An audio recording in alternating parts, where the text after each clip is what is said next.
Pessoal, boa tarde. Eu vou lecionar aqui hoje para vocês a aula de contestação, né? Porque infelizmente na última aula eu não consegui completar em razão de problema da internet. E como a gente tem aula hoje à noite, aí eu optei aqui por gravar essa aula de contestação, tá? E a gente fazer a correção da contestação, ponto a ponto aqui da contestação que foi passada. E qualquer dúvida em relação à correção, vocês podem me perguntar pelo grupo ou me perguntar na próxima aula, anotem, fiquem à vontade, tá? Quem tiver alguma dúvida que eventualmente não queira expor lá no grupo a dúvida, pode me perguntar no privado. Se eu entender que a dúvida é uma dúvida da turma, né, que pode ser útil para toda a turma, aí eu disponibilizo lá no grupo a resposta, tá? Só um lembrete aqui, vou fazer uma aula também hoje sobre o PI, tá? O projeto integrador. Vou passar um modelo, como que eu quero que seja desenvolvido lá o PI, e também qualquer dúvida depois vocês podem me perguntar, tá? E na semana que vem, gente, né, se Deus quiser, né, no mais tardar na semana que vem, eu vou entregar as duas peças, tá? Tanto a contestação, tanto a petição inicial quanto a contestação corrigidos, tá, gente? Eu peço um pouco de paciência para vocês em relação a esse ponto, porque eu tô como professor das três práticas, né? Prática 1, prática 3 e 5, prática 1, 3 e 5, e eu estou com mais de 1000 processos sobre a minha responsabilidade lá no núcleo de prática jurídica, e eu sozinho, né? Alguns alunos têm me auxiliado lá, muito, né, inclusive, mas assim, é humanamente impossível, gente, é muito difícil movimentar em tantos processos, fazer tantas coisas assim, simultaneamente, né? Porque os processos do núcleo, muitos vão vencer em prazo, então tem essa questão ainda, tá? Então vamos lá, vamos passar aqui para correção da contestação, tá? Gente, o primeiro ponto que eu gostaria de passar para vocês aqui é o seguinte. Eu vou até falar isso na aula ao vivo também, mas eu vou aproveitar a oportunidade e vou falar aqui. Eu estou disponibilizando para vocês, né, o padrão de resposta das peças que eu passo. Sempre eu fiz isso, tá? Por quê? Por que eu disponibilizo? Eu não sei se vocês dessa turma, né, porque é a primeira vez que eu trabalho com vocês e é a primeira vez que vocês trabalham com prática também, se vocês assim, têm uma noção do que seja o padrão de resposta, né? O padrão de resposta, qual que é a intenção do padrão de resposta? O padrão de resposta é para você pegar a sua peça, ler a sua peça lado a lado com o padrão de resposta, para ver se a sua peça está em conformidade com aquilo que eu pedi. E evidentemente também pode ser que em direito tem muito isso, gente, entenderam? Às vezes eu fiz a peça aqui, né, obviamente com base no enunciado, nos fatos que foram dados lá, mas eventualmente pode ser que alguém tenha um pensamento jurídico, alguma fundamentação jurídica diferente daquela que eu coloquei na minha peça, né? Aí, eventualmente, algum aluno pode falar também, professor, olha, eu acho que aqui cabe isso. Aí a gente vai analisar para ver se cabe ou se não cabe, entenderam?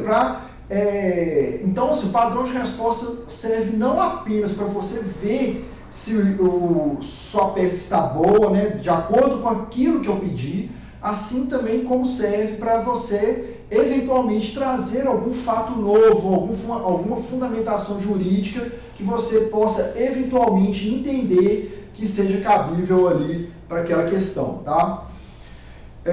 Então vamos lá.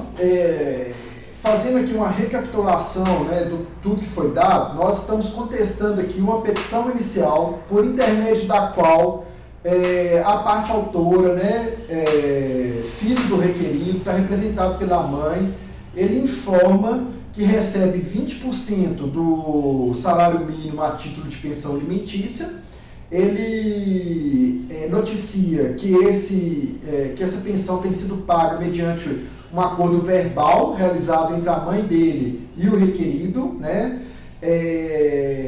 Ele informa que não concorda com esse valor porque tem um irmão dele, né, filho do requerido, só por parte do requerido, né, não é por parte de mãe, um irmão só por parte de pai, que recebe um valor superior ao dele, e que, no entendimento dele, isso não é justo porque existe o princípio constitucional da igualdade entre filhos, que fala que os filhos devem ser tratados de forma igual pelos pais, né? Então, assim, o principal argumento dele é isso.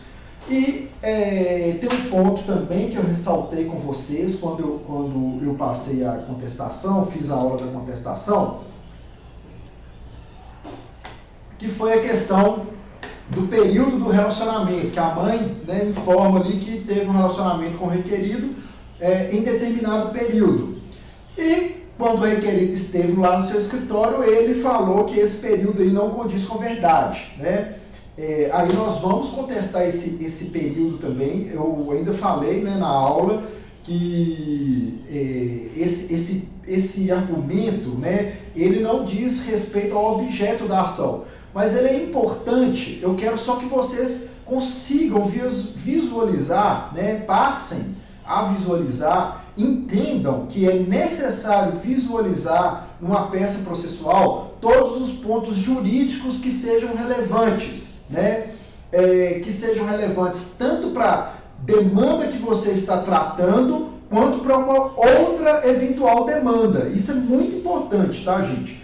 Porque aqui, por exemplo, igual eu falei lá no dia da aula, se a mãe lá informa que eles tiveram um relacionamento no período de 2015 e 2018, e que durante esse período eles viveram em união estável, né? E união estável, para o nosso ordenamento jurídico, ela é equiparada ao casamento com comunhão parcial de bens, né? Então, por exemplo, se ela informa lá que viveu com ele em união estável entre 2015 e 2018, tá? E aqui ela está cobrando só alimentos, mas ela informa isso aqui, beleza. Aí, depois ela descobre que ele adquiriu um imóvel lá de R$500 mil no período de 2017, né? Vamos colocar no período de 2017. Aí ela falou, opa, eu coloquei na inicial lá que eu estive em união estável com ele entre 2015 e 2018. Ele não questionou nada, né, naquela ação lá. Então ela pode usar isso. Ela fala, ó, restou em controvérsia este ponto lá naquela ação que ele não falou nada, tá? É óbvio que na peça dele lá de contestação da ação específica, ele pode até questionar isso. Mas se ele já impugnar aqui, fica bem mais tranquilo para ele impugnar lá, tá? Então, assim, atentos para todas as questões fáticas e jurídicas da peça, né, de todas as peças que vocês forem analisarem, no contexto da demanda que vocês estiverem tratando, assim como aí que mora o discernimento do advogado, do operador do direito, assim, na demanda que você está tratando, mas também em eventuais demandas que podem vir a surgir, tá bom? Então vamos lá.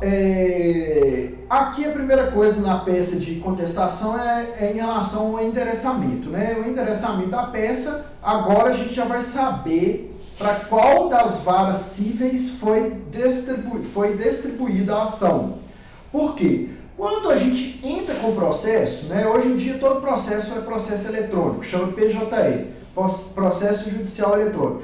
A gente distribui o processo judicial eletrônico, quando a gente distribui, o sistema faz um sorteio, né, um sorteio automático, e define ali para qual das varas vai. Então, na cidade de Unai, na comarca de Unai, nós temos duas varas cíveis. Então, ou ele vai para a primeira ou vai para a segunda vara cível, tá? E acaba, e morre. Então, a primeira questão é essa. Fez a distribuição, aí eu coloquei aqui na minha peça primeira vara cível, mas eu vou aceitar a segunda, não tem problema não. Ou primeira ou segunda, tá? Eu só quero que vocês lembrem de colocar e se atenham para isso, tá? Depois a gente vem também com altos números, né? Por quê? Porque, igual eu falei, quando você distribui a ação lá no PJE, é feito um sorteio automático para ver de qual das varas cíveis ele vai, né, o processo, e neste momento, automaticamente, ele já ganha um número, né, já é dado aquele processo ali um número. Esse número é como se fosse a identificação do processo, né? A partir de então, tudo que você quiser saber a respeito deste processo, você vai consultar através do número, tá? Aí depois a gente passa para a qualificação da parte requerida, tá? Alguns, né, muitos, a grande maioria dos advogados já colocam lá, por exemplo, o nosso exemplo aqui, o nome do réu é Marcelo Marques. Aí, geralmente as pessoas colocam Marcelo Marques, vírgula, já qualificado nos autos, vem muito respeitosamente por intermédio do seu advogado, aí qualifica o advogado, endereço e tal, propor com fundamento no artigo tal a presente contestação, apresentar a presente contestação, propor não, apresentar a presente contestação, tá? Eu particularmente gosto de qualificar o requerido ali, tá? Fazer a qualificação dele completa, igual consta lá no artigo 319, salvo engano, inciso 2 do CPP. Por quê? Porque aí você já, né, se tiver algum dado ali faltando na inicial, porque a obrigação é que o autor traga os dados do requerido, mas às vezes ele não tem os dados completos, né? Faltou algum dado ali, aí você já resolve essa situação neste momento aqui. E sempre lembrar de quando colocar apresentar contestação, vírgula, com fundamento. É simples, gente, que vocês forem apresentar qualquer tipo de peça jurídica. É bom você já apresentar o fundamento, com o fundamento, para quê? Duas questões. Primeiro, para já te direcionar, você, operador do direito, aonde, e direcionar o juiz também, mostrar para o juiz, olha, aonde que eu estou buscando a fundamentação jurídica da minha peça. Em qual diploma legal? É neste diploma legal, entendeu? É neste artigo de lei. A minha fundamentação jurídica, ela tem previsão legal, constitucional. Se tiver previsão constitucional, melhor ainda, né? Você invoca ali, você cita ali o artigo da Constituição, cita ali o artigo da legislação infraconstitucional. Tipo assim, você já te direciona, né? Direciona a você que está manuseando ali a peça, né? Você sabe ali aonde que você vai lidar juridicamente com aquilo que você quer, né? É o primeiro ponto. E o segundo ponto, assim, para o juiz também, para quem estiver lendo a sua peça, o juiz, o promotor, aqui no nosso caso, a gente tem uma peça que envolve interesse de menor, para ele entender, né, que nós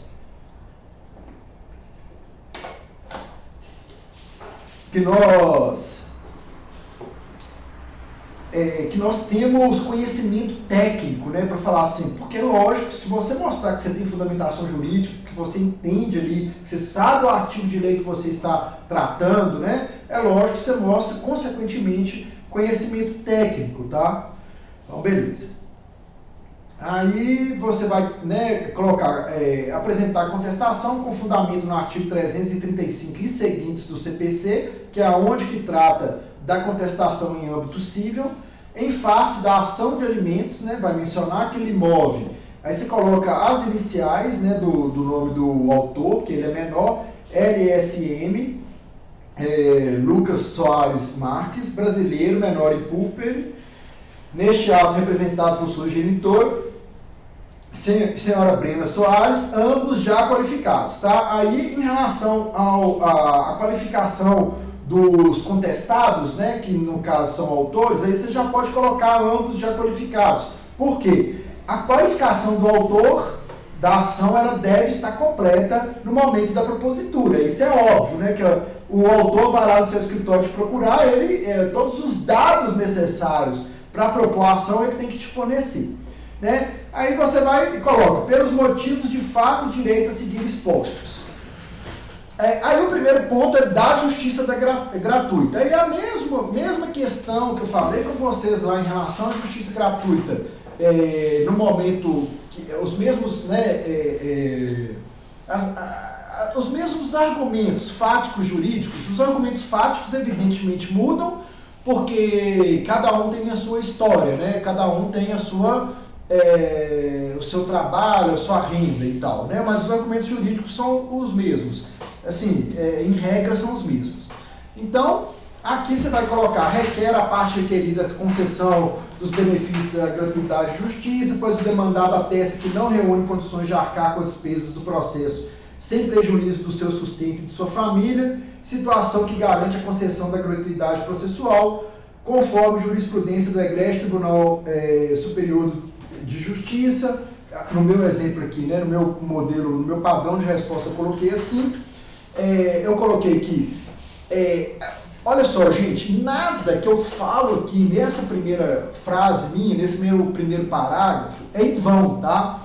Eu tiro estes argumentos aqui do próprio texto de lei. Porque o que você extrai do texto de lei? O texto de lei, ele fala assim, em síntese, que é o seguinte: aquele que atesta que não reúne condições de pagar as custas processuais, sem condições, sem prejuízo do seu sustento e de sua família, ele faz jus à gratuidade da justiça. Então, eu extraio esse texto, né, esses argumentos que eu falo aqui, essas palavras, do próprio texto de lei, tá? Aí eu menciono uma jurisprudência do Tribunal de Justiça, do Superior Tribunal de Justiça, né? Por que do Superior Tribunal de Justiça? Que é a Corte, em âmbito de lei federal, né? Assim, lógico, é abaixo do Supremo, mas nessas questões aqui de lei federal, de interpretação de lei federal, é a nossa Corte Superior. Então, eu já menciono o Superior Tribunal de Justiça.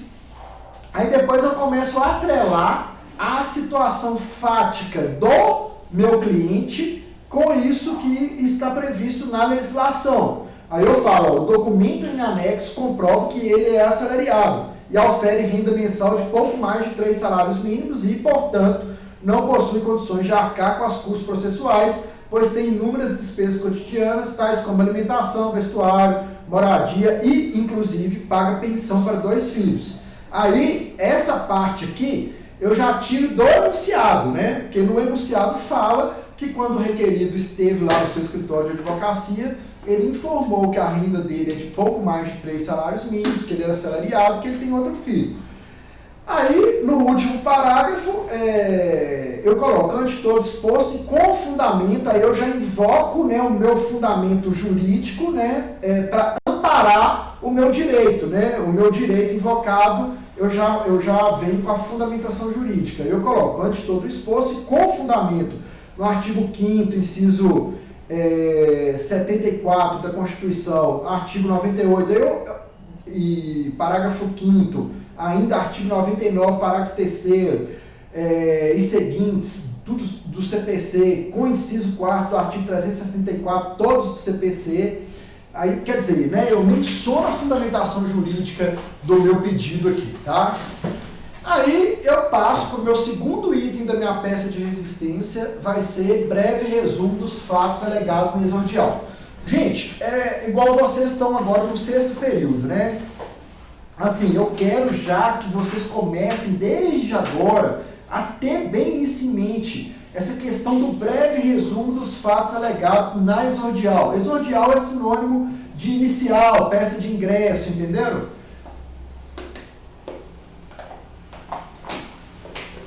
Então, assim, eu gosto de usar exordial, inicial, peça de ingresso, justamente para vocês já irem conhecendo nomes diferentes para a mesma peça. Isso é importante? É óbvio que é importante, porque às vezes num concurso público, num exame de OAB, eles colocam nomes diferentes lá, justamente porque nada nesses locais, né, em concurso público ou exame de ordem, nada é dado de graça, tá? Tudo vem com muito sangue e suor, né? Ou seja, com muito conhecimento e estudo. Então, vocês devem, né, saber o máximo de palavras possíveis, o vocabulário tem que ser muito amplo. Como que isso é possível? Muita leitura e muito estudo, tá?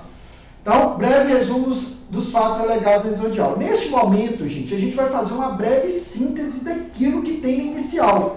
Mas como que é essa breve síntese? Gente, isso é muito importante, tá? Sobretudo para a questão de exame da OAB e para a questão prática também, tá?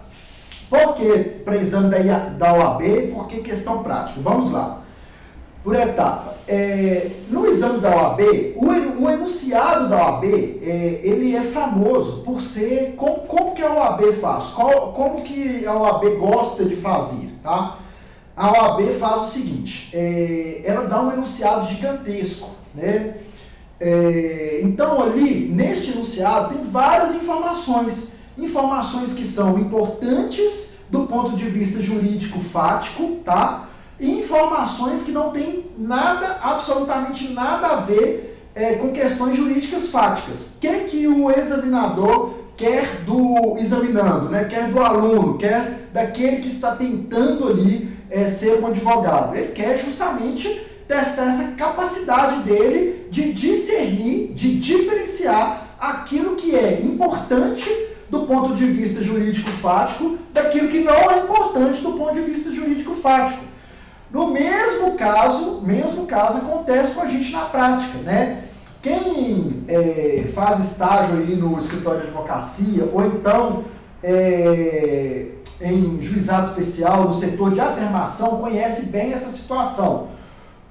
A parte, né, ela chega no escritório, ou chega lá no setor de atermação do juizado especial, ela fala um monte de coisa, né? Ela dá um monte de informação. Aí cabe ao receptor, que é operador do direito, né, seja o estagiário ou o advogado, fazer ali a coleta daquilo que é importante. Então, por exemplo, no nosso exemplo aqui, né, às vezes o requerido chega lá no seu escritório, aí o requerido fala assim, recebi essa petição inicial aqui, a mulher está cobrando 80% de salário mínimo, porque eu pago para o meu outro filho que eu tenho 80% de salário mínimo, mas essa mulher não está com nada, ela está errada. Nossa, quando a gente foi casado, quando a gente esteve junto, ela não fazia comida para mim, ela não me tratava bem, ela acordava tarde, ela não arrumava casa, entendeu? Então, tipo assim, aí, né, ele pode, tipo assim, tentar desqualificar a mulher lá, falar coisas da mulher que não importam para a situação fática,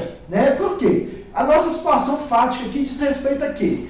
A contestação de pensão de alimentos. Então, o que é importante para a gente, né? Se a contestação era fundada nessa questão do princípio da igualdade, aferir, né, juntar ali elementos que demonstrem, que justifiquem que o pagamento para este filho que ele tem com outra mulher, o pagamento da pensão é feito a maior em razão de alguma justificativa. É isso que é importante para a gente. Essa questão, se a mulher acordava tarde, fazia comida ou não, isso já é outro problema, entendeu? Inclusive é um problema de machismo dele, né?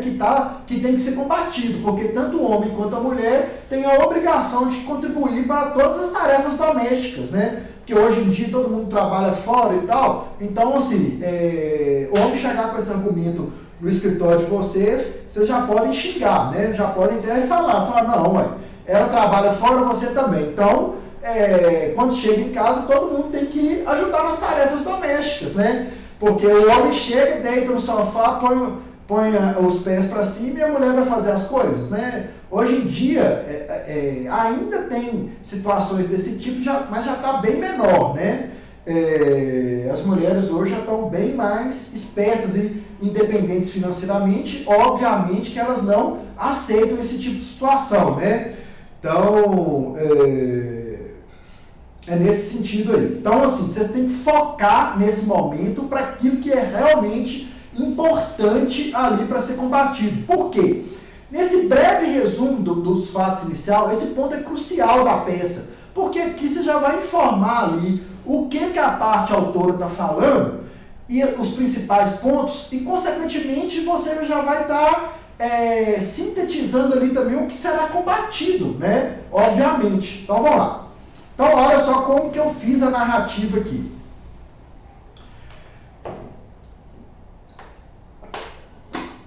Eu coloco, abusa a parte autora que sua genitora manteve um relacionamento amoroso com o requerido no período compreendido entre os anos de 2015 e 2018. Isso é importante? É importante, por quê? Eu não estou concordando com esse período, né? Então eu vou combater esse período, beleza. Aí eu coloco, alega que após a separação do casal foi realizado um acordo verbal por intermédio do qual o genitor passou a contribuir com 20% de salário mínimo a título de pensão alimentícia. Isso é importante? É importante. Foi feito um acordo verbal? Foi, entenderam? Então, assim, ela fez o acordo porque ela quis, né? 20% do salário mínimo. Você está cumprindo o acordo? Está cumprindo. Até então, não tem notícia aqui no processo de descumprimento. Então, beleza. Isso é importante aqui para a narrativa, né? Para o desenvolvimento da sua peça defensiva? Óbvio que é, tá? Aí eu coloco, assevera que o demandado possui outro filho de outro relacionamento com o qual contribui com o valor correspondente a 80% do salário mínimo e no seu entendimento não é correto que a referida criança receba um valor maior do que o seu, haja vista na existência de motivo ensejador da respectiva diferença.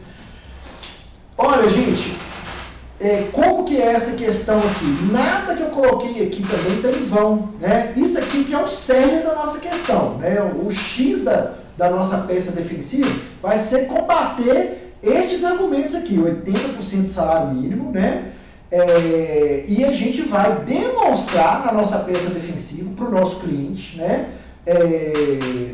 Em prol do nosso cliente, que existe sim motivo ensejador, né? Aí eu coloco, na opinião da autora, não existe motivo ensejador, né? Eu coloco aqui, o que será combatido, né? Eu pensando nisso. Aí eu coloco, ao final, pugna pelo recebimento do valor correspondente a 80% do salário mínimo. Isso sempre tem que colocar, tá, gente? Nessa parte aqui do breve resumo dos fatos narrados na exordial. Porque a gente tem que colocar o pedido principal da parte autora. Aí eu finalizo com a seguinte frase. Ocorre, entretanto, que conforme será demonstrado, o relacionamento entre o demandado e a genitora do demandante não se deu pelo período informado, assim como não há motivo que justifique o recebimento de valor diverso pelo outro filho do réu. Tá? Então, ali eu já dou a tônica da minha defesa. Né?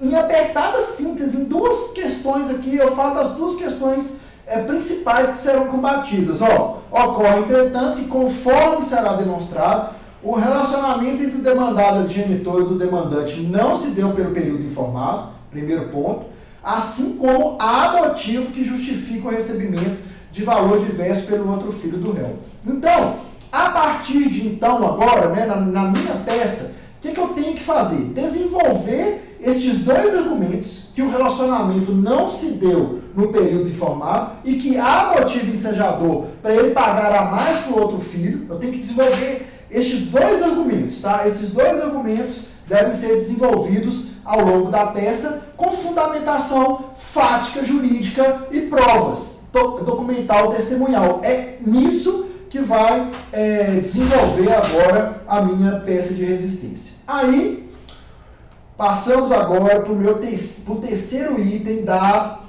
contestação. O terceiro item da contestação aqui vai ser da realidade dos fatos, tá? Aí, neste ponto da peça de resistência, nesse ponto da defesa, o que vem a ser a realidade dos fatos? A realidade dos fatos é a versão fática na perspectiva do requerido, né? Aquilo que ele narrou lá no seu escritório, dando ênfase aqui, aquilo que ele narrou que realmente importa do contexto fático, né? Que você já fez ali a filtragem, né? É essa versão que será dada aqui. Então vamos lá. Como que eu começo a frase? É incontroverso que o demandante é filho do requerido. Quanto a isso, não há. Isso é ponto incontroverso, né? Ele não está questionando aqui a paternidade. Porque, eventualmente, uma defesa de alimentos, o cara pode chegar lá.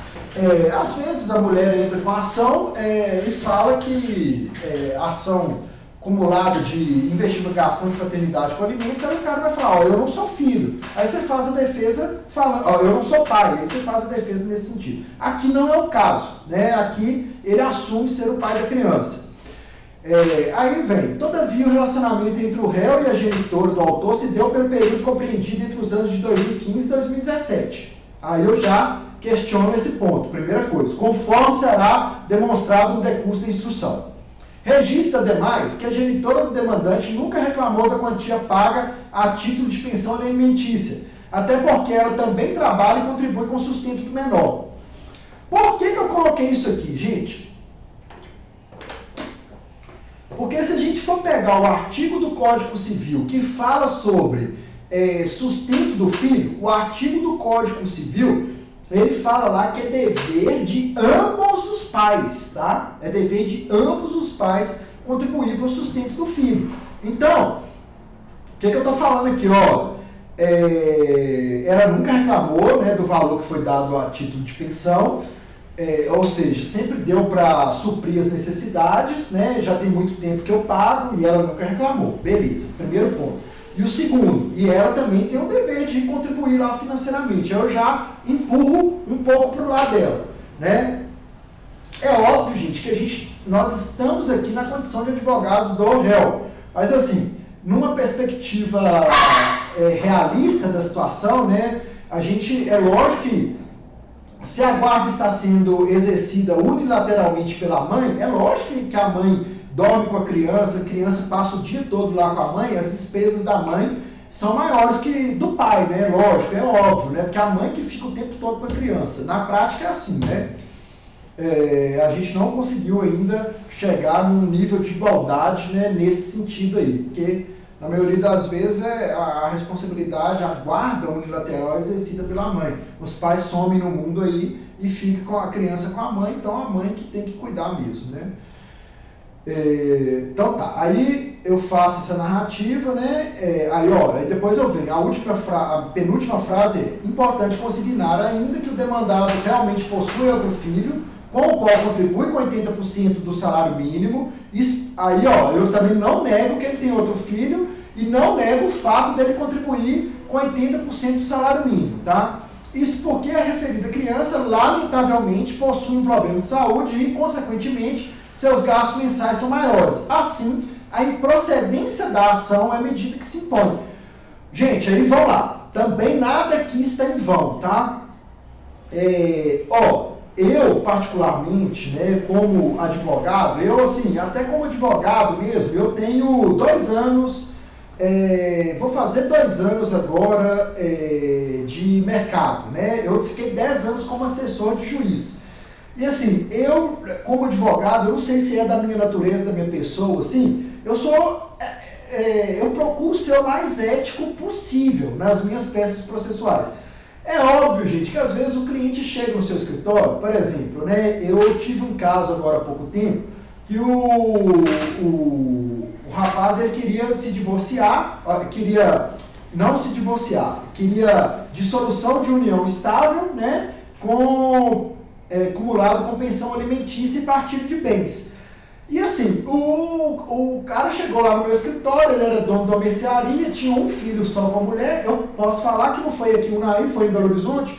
Então assim, o que aconteceu? Ele chegou no escritório, falou lá, e aí o cara falou comigo: olha, a mulher sempre me ajudou, ela me ajudou demais na mercearia e tudo, mas eu não quero dividir nada com essa mulher. Eu coloco fogo em tudo, mas eu não quero dividir com ela. Entendeu? E ele falou assim: ó, eu amo meu filho não vai faltar nada, mas eu não quero pagar pensão alimentícia alta para ela, eu vou dar as coisas pro meu filho por fora, entendeu? Aí eu falei com ele, eu sou muito franco com o cliente, né? Eu falei com ele: cara, olha só, a melhor opção é você fazer uma partilha correta com a mulher, você mesmo tá aí me confessando aqui que ela sempre te ajudou e tudo, você está falando que ama seu filho e tal. Aí o cara falou assim: não. Aí eu fiquei meio assim, fui conversando, né? Porque na advocacia, a gente tem muita, sobretudo na advocacia familiar, tem uma questão psicológica muito forte. A gente tem que ter um emocional, uma inteligência emocional muito grande, né? A gente tem que procurar ali, extrair do cliente o motivo pelo qual ele está agindo daquela forma e tentar convencer ele do contrário, às vezes porque é o melhor para o seu cliente, entendeu?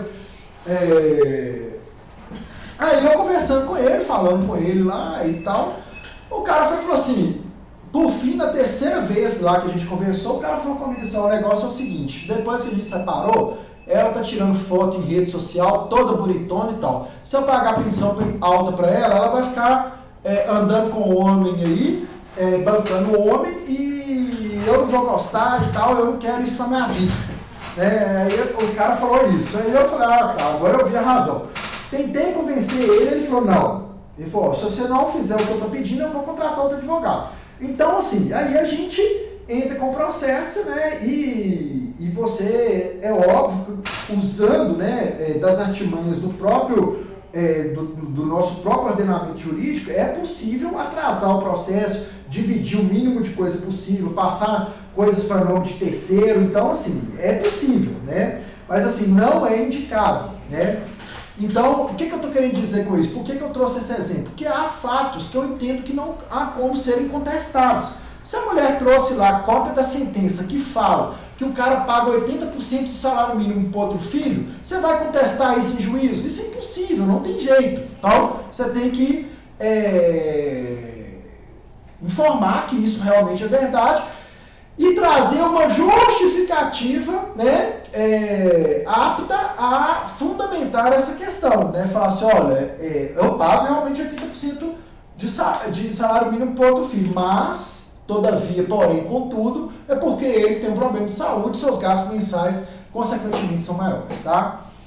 Aí, passado, né, essa questão aí desse enfrentamento fático, né, essa narrativa fática, daquilo que foi narrado, né, inicial, da versão fática dos fatos na visão do requerido, a gente passa agora para a parte mais valiosa da peça, tá, gente? Na perspectiva da OAB. A parte mais valiosa da peça é fundamentação jurídica. Então, gente, o que eu quero que vocês que estão agora no 6º período, iniciando agora a prática, quero que vocês trabalhem desde agora na cabeça de vocês. Vocês não podem errar narrativa fática, gente. Endereçamento de peça, qualificação da parte, fundamentação jurídica lá em cima, né, com fundamento no artigo tal, qualificação da parte, o nome da peça, essa questão da gratuidade da justiça, de como foram os fatos, né, na narrativa fática ali, seja na inicial, ou seja na contestação desses dois itens aqui, que é o breve resumo dos fatos narrados na exordial, como a realidade dos fatos, isso não pode errar. Porque isso aqui, gente, se vocês forem treinando, fazendo, lendo, pesquisando, isso aqui vocês vão treinar e vão ficar fera, né? Isso aqui dá para treinar e ficar fera e não errar. Agora, fundamentação jurídica, por mais que a pessoa seja fera, fundamentação jurídica sempre perde um pontinho ou outro lá no exame da OAB, porque realmente o organizador lá, a pessoa que elaborou a peça, ele pensa juridicamente de uma forma, e ele coloca aquilo ali no padrão de resposta dele, e assim, geralmente eles não dão muita margem para recurso não, justamente também, né, que seria humanamente impossível também, com tanta gente fazendo o exame e tudo, se cada um for usar ali um argumento, falar, ah não, isso cabe aqui, aí não dá. Então a fundamentação jurídica, em regra, é o local onde que se perde mais ponto lá no exame da OAB, tá? Então vamos lá, na fundamentação jurídica, o que eu fiz aqui para melhorar didaticamente para vocês? Eu coloquei, ponto 3, né, da fundamentação jurídica o título. Aí eu faço uma pequena introdução. Eu coloco assim, ó, para melhor elucidação dos fatos, as questões controversas serão impugnadas ponto a ponto a se iniciar pelo período do relacionamento. Aí eu coloco, período correto do relacionamento entre a genitora do autor e o requerido. Aí eu coloco, ó, de acordo com o inicial, o relacionamento entre a genitora da parte autora e o requerido ocorreu no período compreendido entre 2015 e 2018. Entretanto, este fato não é verdadeiro. Conforme já informado, o demandado e a mãe do autor se relacionaram pelo período compreendido entre os anos 2015 e 2017. Aí, a minha próxima frase. É bem verdade que essa questão, aí eu coloco em parênteses, período do relacionamento não é o foco da presente ação. Todavia, a parte demandada acha por bem já esclarecer a situação, uma vez que, como foi dito, o período indicado na exordial não condiz com a realidade. Fato este que será comprovado no decurso da instrução por intermédio de prova documental e testemunhal.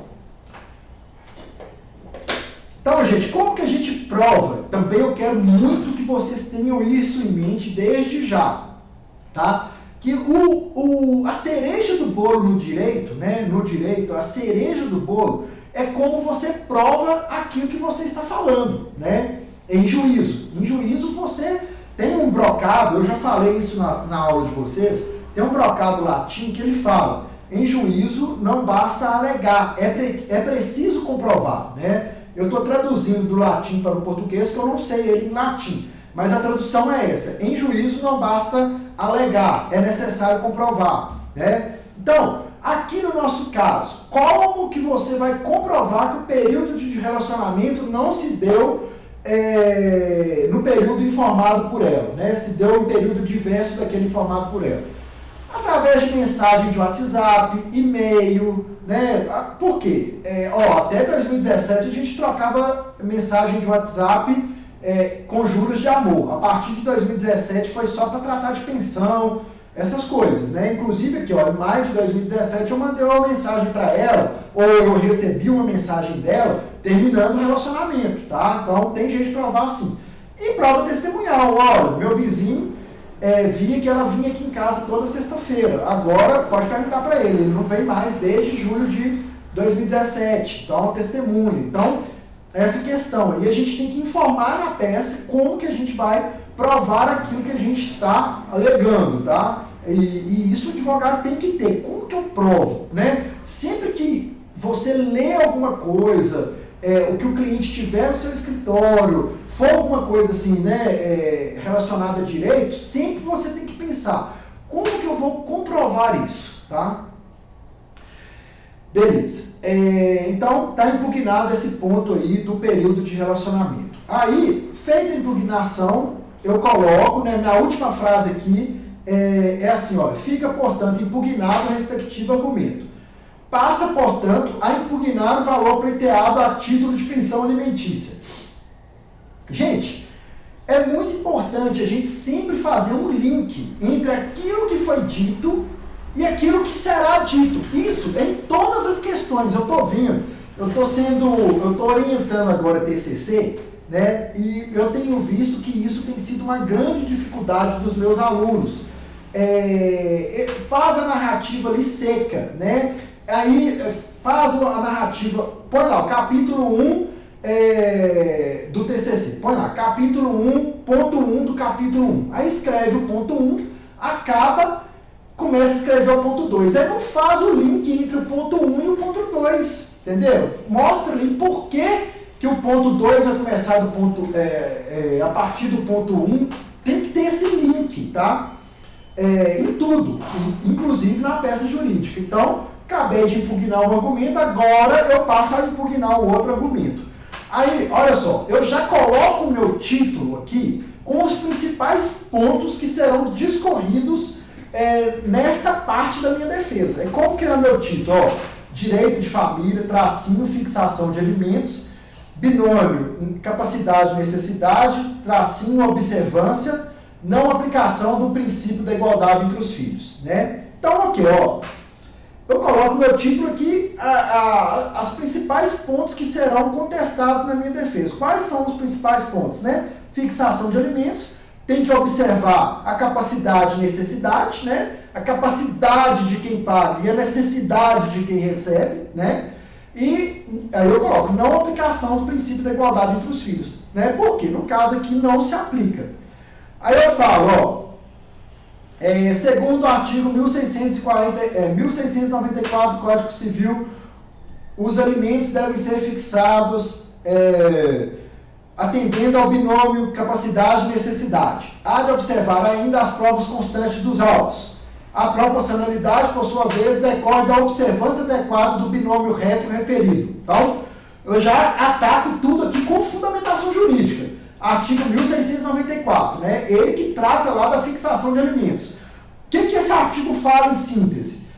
Binômio, necessidade, capacidade e princípio da proporcionalidade, né? Capacidade de quem paga, necessidade de quem recebe. E entre esse binômio, entre a necessidade de quem quem recebe e a capacidade de quem paga tem que ter proporcionalidade, né? Não adianta eu querer fixar 2 salários mínimos de pensão alimentícia para uma pessoa pagar para a pessoa que recebe um salário mínimo. Isso é desproporcional. Ela não vai conseguir pagar, entendeu? Então tem que ter capacidade, necessidade, proporcionalidade. Vocês têm que entender toda essa fundamentação para vocês argumentarem, tá? Então vamos lá. Aí eu já venho, ó. Há-de ainda se observar as provas constantes dos autos, a proporcionalidade, por sua vez, decorre da observância adequada do binômio retromencionado.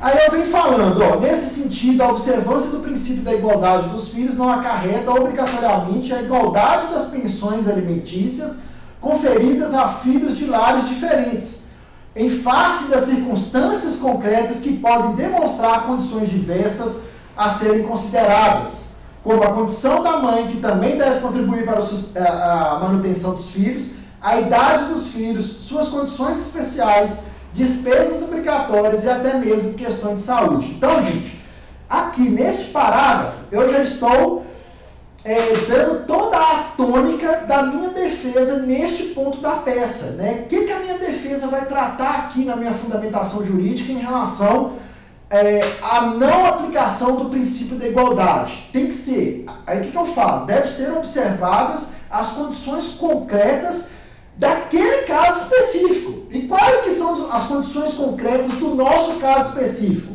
Por que a pensão é paga de forma diferente, né, para um filho e para o outro? Aí eu falo aqui o que enseja as diferenças, né, o que motiva o pagamento de pensões diversas. São questões relacionadas à saúde, né, que é o nosso caso, questões relacionadas à idade. É óbvio, gente, que um menino de 2 anos, a despesa dele vai ser menor do que um rapaz de 14, adolescente, né? Por quê? O adolescente quer se vestir melhor, às vezes ele usa um aparelho dentário, ele já sai com a namoradinha, né? Ele gosta de um tênis mais caro. A criança não, você coloca nela ali uma fraldinha, igual que o Naí nesse calor, você coloca nela uma fralda, ela fica de fralda o dia inteiro, tá de boa, né? Agora, um adolescente, o gasto, lógico, é maior. E aqui eu fecho aqui essa parte colocando questões de saúde, que vai ser o principal argumento. Aí eu já venho fazendo o atrelamento da situação fática minha, né, do meu cliente, com o direito que eu estou invocando. Aí eu falo, ó, no caso inteiro, o outro filho do requerido recebe o valor correspondente a 80% do salário mínimo, porque, infelizmente, possui problema de saúde saúde, ponto. Em razão do referido problema, evidentemente, suas despesas são maiores, né? Ademais, a genitora não pode trabalhar fora porque precisa cuidar dele, da criança. Então, quer dizer, eu falo que o menino tem problema de saúde, que suas despesas são maiores em razão desse problema de saúde, e falo que a mãe dele, em razão desse problema de saúde, está impedida de trabalhar fora porque ela tem que ficar por conta do filho. Isso foi falado lá no enunciado? Não. Isso eu posso inventar aqui? Posso, tá? Por quê? É uma questão lógica, é uma consequência lógica. Você trazer isso aqui é um bom argumento. Por quê? Aí você já afasta a impugnação dela, na hora que ela for impugnar a contestação, você já afasta esse argumento, né? Você fala assim, ó, você já não dá a ela margem para impugnar isso. Por quê? Ela poderia vir na impugnação e falar assim, ó, a mãe também tem dever de contribuir, então,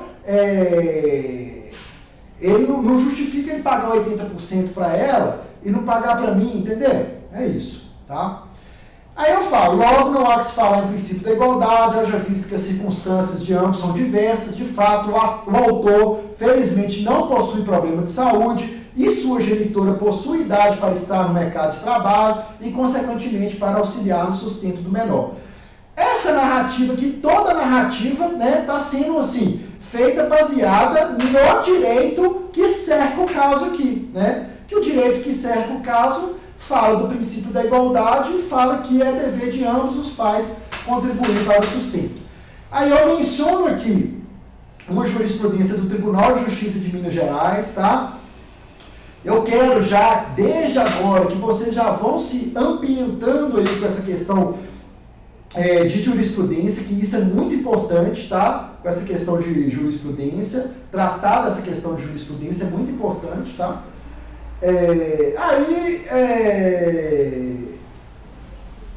Eu termino aqui essa parte da fundamentação jurídica da seguinte forma. Ó, é importante consignar que os argumentos aventados na peça defensiva estão documentalmente comprovados. Com efeito, os relatórios médicos em anexo comprovam que o outro filho do requerido possui problema de saúde e, em razão da referida patologia, suas despesas mensais são maiores. Então, aquilo que eu falei, estou comprovando que eu estou sustentando. Ademais, necessita da assistência da sua genitora, impedindo de trabalhar fora e tal. Assim, não há que se falar no princípio da igualdade, consequentemente, na majoração da pensão alimentícia do autor. E meu último parágrafo aqui, gente, eu falo assim, ó, eventualmente, todavia, caso Vossa Excelência entenda que o valor deve ser majorado, observando-se o binômio necessidade e possibilidade e o princípio da proporcionalidade, pugna desde já que essa quantia não seja superior a 25% do salário mínimo. Então, eu falo, isso aqui, gente, assim, o advogado tem que aferir ali se vale a pena ou não colocar no caso concreto. Eu quis colocar aqui para vocês já ficarem atentos a esse princípio da eventualidade, que os dois principais princípios da defesa são o princípio da concentração da defesa, por intermédio do qual todos os pontos controversos da inicial devem ser contestados na defesa, sob pena de serem ditos como incontroversos, né? E o princípio da eventualidade, né? Ou seja, se o juiz não acatar a sua tese, a sua principal tese, você tem uma carta na manga ali, né? Então, ó, juiz, para não ficar nem para ela nem para mim, né, não fixar em 80% e nem ficar nos 20%, fixe em 25% de salário mínimo, tá? É isso que é o princípio da eventualidade. E por fim vem pros pedidos, né? Quais que são os pedidos da contestação? Aí o primeiro, assistência judiciária gratuita para o requerido, né? A improcedência da ação nos termos da fundamentação supra, né? Você vai pedir a improcedência total da ação, né? Não vai falar que majoração de 80%, ou seja, vai ficar naquilo mesmo, naquele acordo verbal lá de 20% que você está cumprindo. Aí o terceiro pedido eventualmente, caso seja majorado o valor da pensão, que essa quantia não ultrapasse o valor de 25% de salário mínimo. A designação de audiência de conciliação, haja visto que a parte requerida tem interesse na composição amigável. Isso é muito importante, tá, gente? Por quê? Porque é obrigatório. Hoje em dia o código fala que você tem que informar, tanto na inicial quanto na contestação, se você tem ou não interesse no acordo. Se você não informar, os juízes estão interpretando como anuência tácita com o acordo, tá? Então você tem que expressar lá, sobretudo quando você não quer, né? Isso na prática não está valendo para nada, porque se o autor mencionar lá que quer acordo e se o réu falar que não quer, marca a audiência. Só não marca se os dois falaram que não querem, tá? Mesmo assim, tem marcado. Aí, por fim, eu coloco provará o que for necessário, termos em que pede deferimento, local, data, advogado e os documentos que instruem, que acompanham esse odial. Eu quero também que desde agora do sexto período, vocês já vão tendo essa noção aí de documentos que acompanham a contestação, né? As peças, tanto a contestação quanto a exordial. Por que, gente, que eu quero que vocês tenham essa noção? Porque para vocês saberem como que vocês vão provar o direito que vocês estão invocando, né? Então eu coloco aqui certidão de casamento, laudo médico e comprovante de renda.